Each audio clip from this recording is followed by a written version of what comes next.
Hello friends, तर स्वागत आहे तुमचं आपली या यूट्यूब चॅनलवरती. मित्रांनो, चॅनलवर नवीन असाल तर चॅनलला सबस्क्राईब नक्की करा आणि अशाच नवनवीन अपडेट्स आपल्या चॅनलवरती पाहत राहा. चला तर मग व्हिडिओकडे बोलूयात.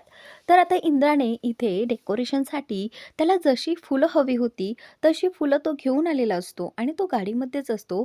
त्यावेळी आता तो समोर राणी आणि राणीची आईला पाहतो. तो बोलतो की नाही, आत्ताच हे जर मी बाहेर घेऊन आलो तर सगळ्यांना कळेल की माझा प्लॅन नक्की काय आहे. तर तो गाडीमध्येच ठेवतो आणि त्यानंतर तो राणीकडे येतो. तेवढ्यात आता राणीची आई तिच्याशी बोलत असते. "पोरी, तू खुश आहेस ना?" तर आता राणी म्हणत असते की "हो आई, मी खुश आहे, तू काळजीच करू नको."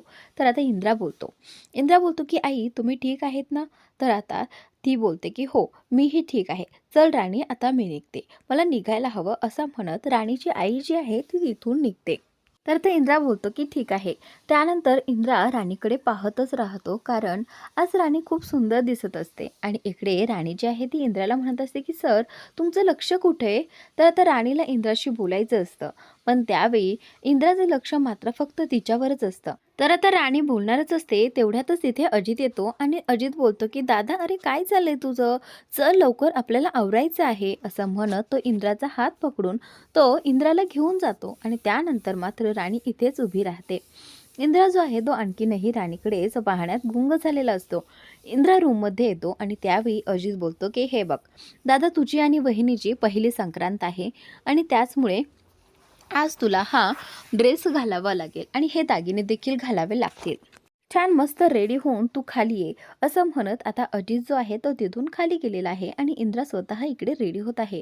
तर आता इथे सगळेजण बसलेले असतात बाहेर पोर्चमध्ये. त्यानंतर आबा जे आहेत ते बोलतात की "हे पहा, असं असं आता जसं वातावरण आहे ना, तसं शांत वातावरण मला रोज हवं आहे." तर आता मालती बोलते की "हो, नक्कीच, तुम्हाला जसं शांत वातावरण रोज हवं आहे ना, आता इथून पुढे तसंच होईल." तर आता इथे रत्नाई देखील म्हणतात की "हो, अगदी खरं आहे तुझं, आता इथून पुढे असंच राहील." त्यानंतर आता इकडे राणी तिच्या विचारातच असते आणि त्यावेळी अजित तिथे येतो आणि सगळ्यांना बोलतो की "चला, आता आपल्या महाडिक घरांचे राजा पधार रहे हे." असं म्हणत आता सगळ्यांच्या नजरा तिकडे जातात आणि तो सांगू लागतो की आपले इंद्रजित दादा आलेले आहेत. तर सगळेजण इंद्राकडे पाहू लागतात.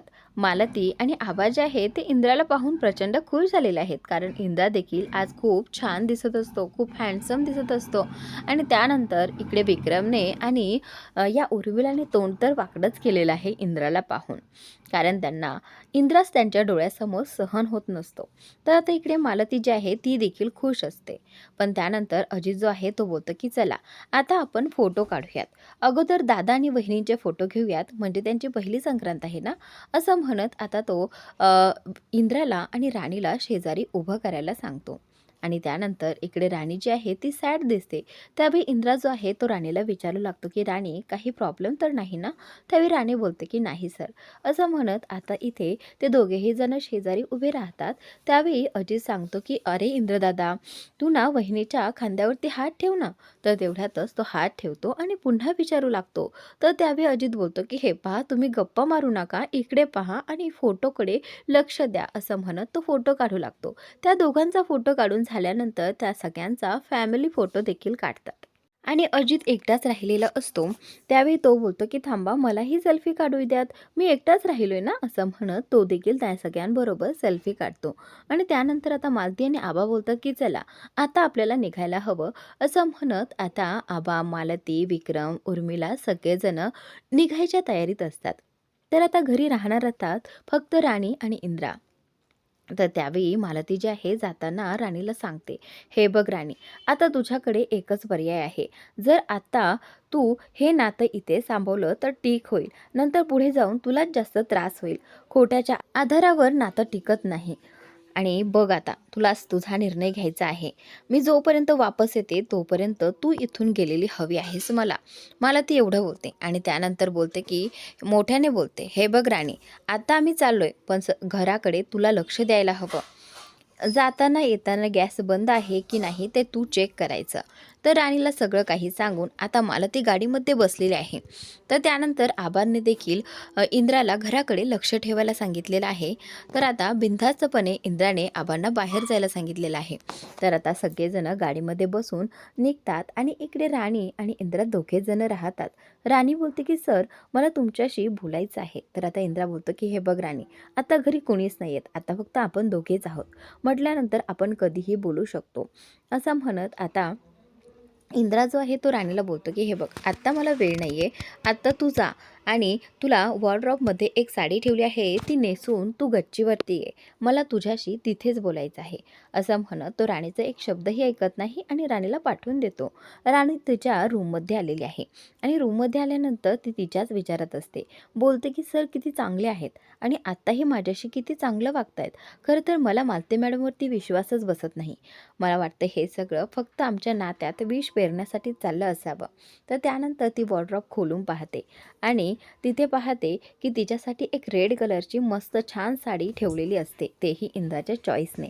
तर ती साडी पाहून राणी खुश होते आणि त्यानंतर राणी रेडी व्हायला लागते. इकडे इंद्रा जो आहे तो बोलतो की राणी तू लवकर आवरून ये, मला आता वाटच पाहावी वाटत नाहीये, कधी एकदा तुला मनातलं सांगून टाकेन असं झालेलं आहे. तर आता राणी जी आहे ती छानपैकी रेडी झालेली आहे आणि त्यानंतर ती म्हणत असते की इंद्रा सर माझ्यासाठी किती काय काय करतात. खरं तर इंद्रा सर खूप चांगले आहेत, तिच्या मनात इंद्राविषयी खूप चांगल्या फिलिंग्स असतात.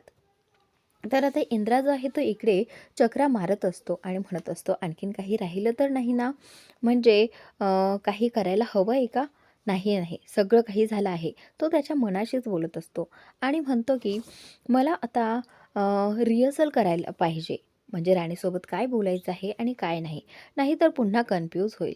इकडे राणी जी आहे ती इंद्राने आणखीन काय काय तिच्यासाठी आणलं आहे ते सगळं पाहत असते. त्यावेळी इंद्राने तिच्यासाठी सेट देखील आणि बांगड्या देखील आणलेल्या असतात, त्या साडीवर मॅच होईल अशा.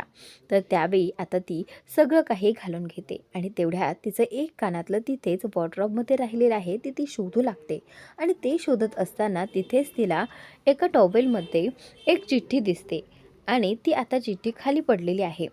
ती ते कानातलं घालून झाल्यानंतर ती चिठ्ठी पाहते आणि उचलते. उचलल्यानंतर ती चिठ्ठी पाहते, त्यामध्ये काय लिहिलेलं आहे, तर त्यामध्ये खूप धक्कादायक लिहिलेलं असतं.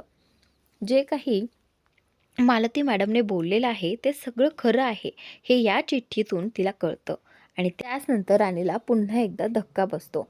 म्हणजे मालती मॅडम खरंच बोलत होत्या.